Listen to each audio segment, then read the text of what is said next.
Let's go! What if I told you there were no SEC coaches on a scorching hot seat?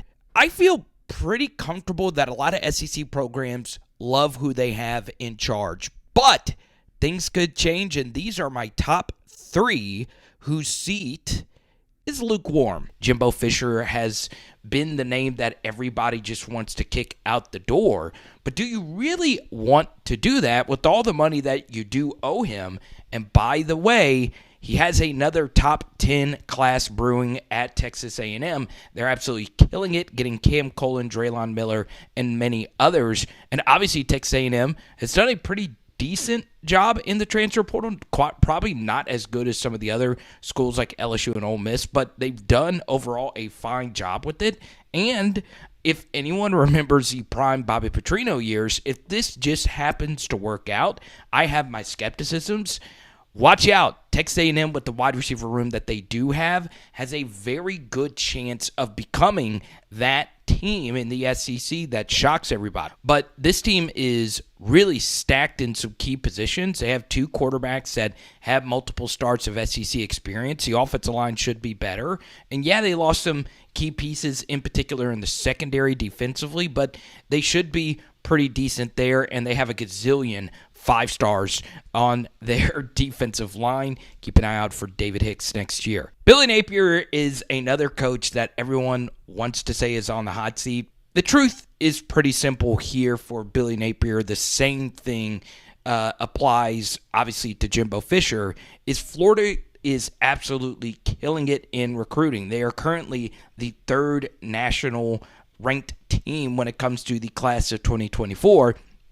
Headlined by 5-star quarterback DJ Lagway, but overall, Florida's top 100 recruiting has been absolutely sensational for 2024. Now, can they hold on to those recruits? We shall see what happens. Obviously, if Florida has an absolutely disastrous season, then yes, those recruits will obviously begin to look elsewhere. And look, a big part of this class will be DJ Lagway. I do think that they hold on to him. But look, Florida's win total is set at 5.5, which is absolutely crazy considering the history of Florida Gators football. But I do think they'll be decent. I think they'll reach the over on that number, even though their schedule does feature Utah. Their schedule also features Florida State, and that is out-of-conference games. And then, of course, you have to play the SEC gauntlet that you normally have to play. Another tricky little switch up there is the switch for the LSU game, moving later in the season compared to in that middle-ish point of the season. So obviously some changes for Florida going into this year, but they're just recruiting so well for 2024. We knew Billy had to clean up a mess left by Dan Mullen, and obviously the biggest mess was the recruiting trail.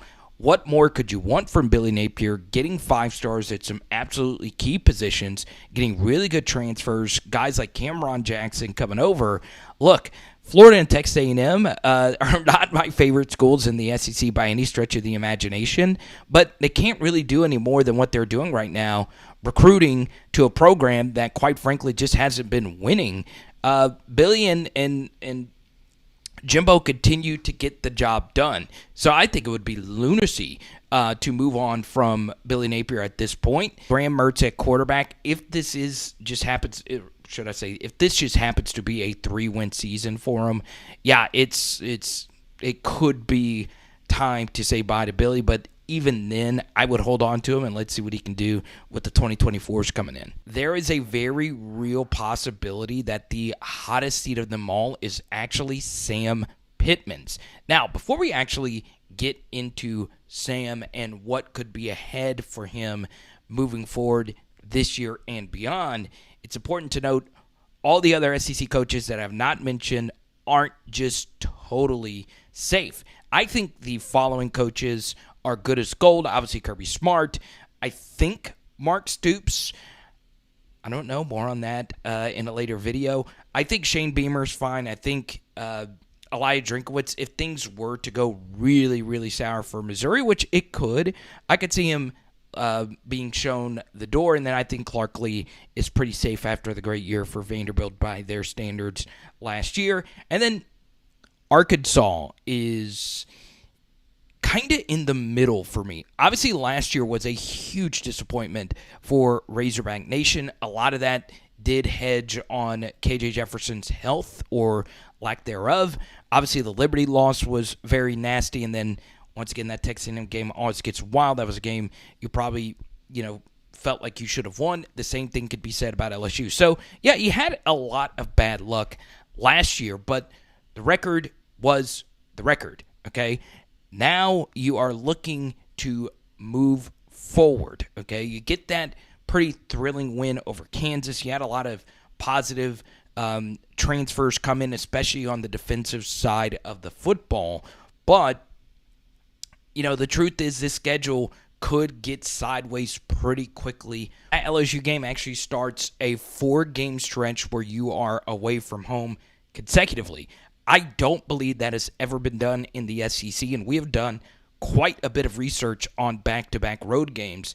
This year, you do get a little bit easier of a schedule right out the gate. They should start 3-0, but then after that, it does get really dicey with, honestly, a very favorable into the season. I think out of all the teams in the SEC, no one drew a better November than Arkansas. So if for some reason you could win, 2 of those 4 games in the middle of the season, I highly doubt it. But if you do, you're setting yourself up for a pretty remarkable season under Sam Pittman. But I'm telling you, when you go on the road 4 straight weeks, it is brutal.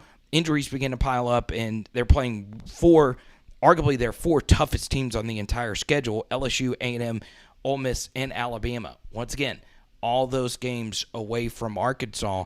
That is just really, really, really tough. And you do have KJ Jefferson. Obviously, if he stays healthy, you would like to think the floor for this team is 6 wins, hopefully 7 if you're a Razorback fan. But obviously, the ceiling of this team, I think, could be a 10-win season. I do think it is in the realm of possibility. I'm not in love with the skill position guys overall on this team. Obviously, we'll do more Arkansas content because the Razorbacks support Power Hour SEC more than anyone else. But at this point, I think Sam is on the absolute hottest seat. Now, to go along with the Billy Napier and Jimbo Fisher positives, the same can be said for Sam. Arkansas's recruiting for 2024 has been really good up to this point. They have a top 20 class. I believe they've only had a top 20 class only one other time since the beginning of the 247 Rivals Scout era in the year 2000. So, obviously, Arkansas, lots of talent in the natural state this year. They've done a really good job getting 4 stars out of state and some high upside 3 stars, and they've done a pretty good job revamping their recruiting in the transfer portal as well. But this is a big season for Sam Pittman after he got a nice little raise before last season. You would like to see some results in Fayetteville next year. So these are the win totals for all the SEC teams. And honestly, I wanted to show you Arkansas. I do think they need to get to 7 wins this year for Sam Pittman to be really safe. But I'm still going to stand by what I said at the beginning of the video. I feel as if this could be a rare year where all the coaches survive another season. Now, I know a lot of you want to bring up a name that rhymes with Linkschmidt, but let me know down below, and let me know if there's a win total here that interests you. Now, floating in your face, some really fun content, including a KJ film study, and we hope you enjoyed today's video. It is Power Hour SEC. Boom! And we're doing tacos tonight. Let's go.